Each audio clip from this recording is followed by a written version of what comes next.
भारतीय राजकारणामध्ये आता एक नवीन पायंडा पडत चाललेला आहे आणि याचे शिल्पकार म्हणून जर कोणाला बघितलं जाईल तर या देशाचे पंतप्रधान नरेंद्र मोदी आणि देशाचे गृहमंत्री अमित शाह यांना बघितलं जाईल।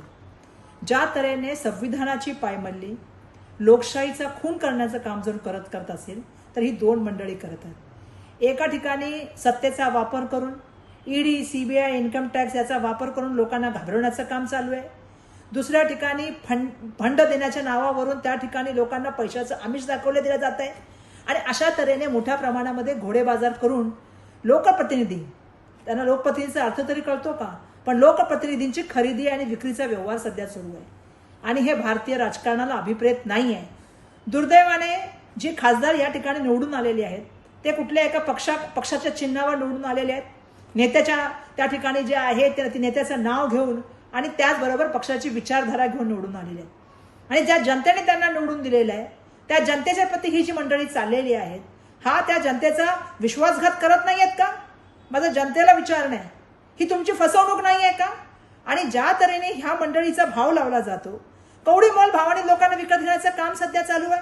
लोकप्रतिनिधीची तुम्ही किंमत ठरवलेली आहे आणि दुर्दैवाने आमची लोकप्रतिनिधी मंडळी सुद्धा सत्तेच्या समोर लाचार झालेली आहे, गद्दार झालेली आहे। आज आम्ही बघतो की या सगळ्या गद्दारीला, या सगळ्या लाचारीला आणि संविधानाच्या त्या ठिकाणी होणाऱ्या पायमल्लीला काय नाव ठेवतात? Lotus, operation lotus, operation tiger. कसले लोटस आणि कसला टायगर? तुम्ही संविधानचं ऑपरेशन करताय, तुम्ही संविधान खतम करताय, या देशाची लोकशाही खतम करताय, तुम्ही लोकप्रतिनिधींचं असलेलं जे अनन्यसाधारण महत्व आहे ते तुम्ही खतम करताय, तुम्ही जनतेची फसवणूक करताय। आणि मला या ठिकाणी सर्वांना सांगायचंय, या सगळ्या गोष्टीला आपल्याला थांबवावं लागेल। आज आम्ही बघतो लोक टीएमसीच्या चिन्हावर निवडून आली, जाऊन तिकडे बसली। आज आपण बघतोय त्या ठिकाणी उद्धव बाळासाहेब ठाकरेचे निवडून आलेले खासदार आज जाऊन एकनाथ शिंदेला भेटण्याचं त्या ठिकाणी चाललेलं आहे। काय चाललंय ही नवीन परंपरा आणि काय चाललंय या गोष्टी? या संविधानाला अभिप्रीत आहेत, जनतेला अभिप्रीत आहेत, लोकशाहीला अभिप्रीत आहेत। स्वतःच्या स्वार्थासाठी काही त्या ठिकाणी लोक जे आहे ते विकण्याचं काम करतात।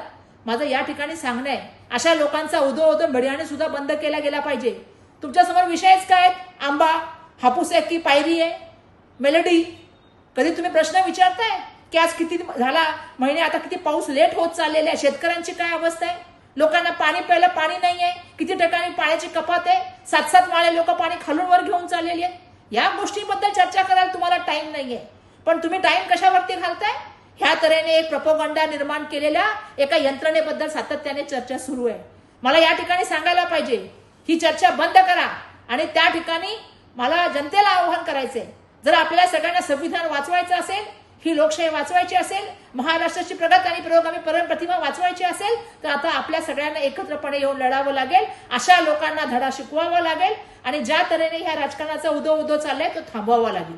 त्यासाठी मला सर्वांना आवाहन करायचं की एकत्रपणाने या आणि अशा या महाराष्ट्राच्या या जाणाऱ्या लोकांना येणाऱ्या काळामध्ये त्यांना घरी बसवण्याचं काम आपल्या माध्यमातून व्हावं, हीच या ठिकाणी मी आपल्या सगळ्यांना त्या ठिकाणी विनंती करते आणि आवाहन करते।